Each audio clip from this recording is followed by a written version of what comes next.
Recent గా జరిగినటువంటి press meet YCP అధినేత వైఎస్ జగన్మోహన్ రెడ్డి గారు చేసినటువంటి వ్యాఖ్యల్లో ఒక అంశం అయితే ఇప్పుడు రాజకీయంగా చాలా చర్చనీయాంశం అవుతుందండి.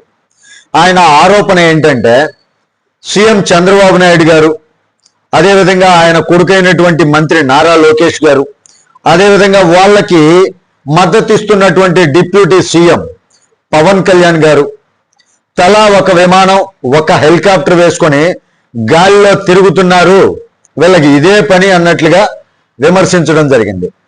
అయితే వాస్తవ పరిస్థితి ఏంటి? ఆంధ్రప్రదేశ్ ప్రభుత్వానికి ప్రత్యేకంగా అనేక విమానాలు ఉన్నాయనేటటువంటి సమాచారం ఎక్కడా లేదు.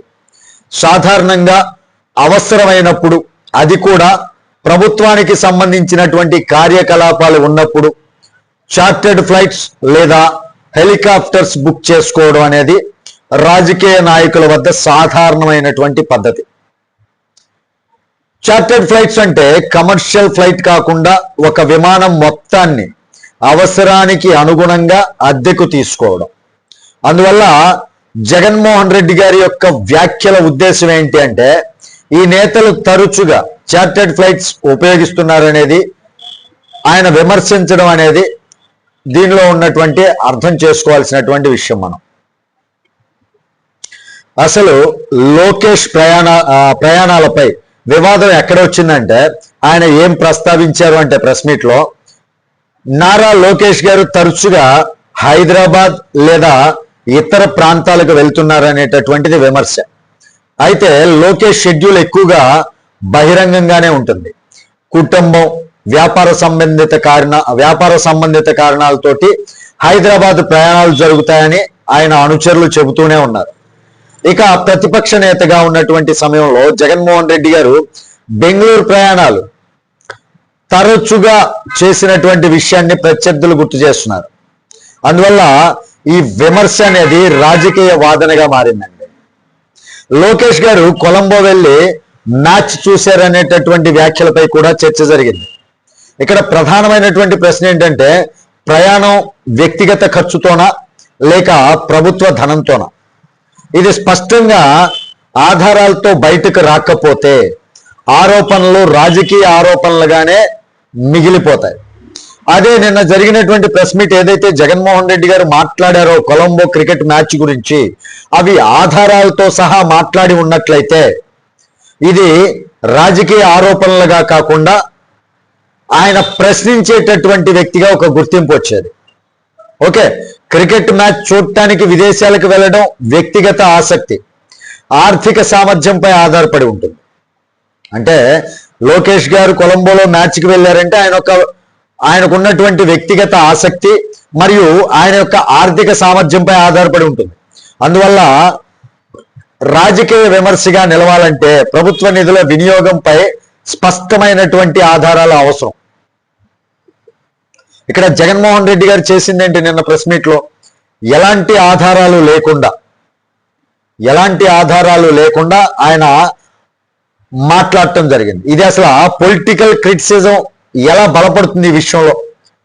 నిపుణుల అభిప్రాయం ప్రకారం ఏంటంటే, ఎవరైనా సరే నాయకులు చార్టర్డ్ ఫ్లైట్స్ లేదా హెలికాప్టర్లు వాడుతున్నారని విమర్శించాలంటే దానికి సంబంధించినటువంటి డేటా అనేది చాలా ఇంపార్టెంట్.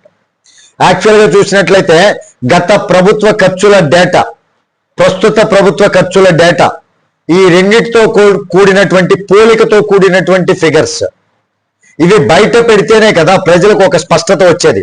అంటే గతంలో జగన్మోహన్ రెడ్డి గారు తాడేపల్లి నుంచి ఎక్కడికి వెళ్ళాలన్నా, ఒక 10 కిలోమీటర్ల దూరం వెళ్ళాలన్నా హెలికాప్టర్ వాడాడు. చార్టర్డ్ ఫ్లైట్స్ లోనే ఎక్కువ తిరిగారు.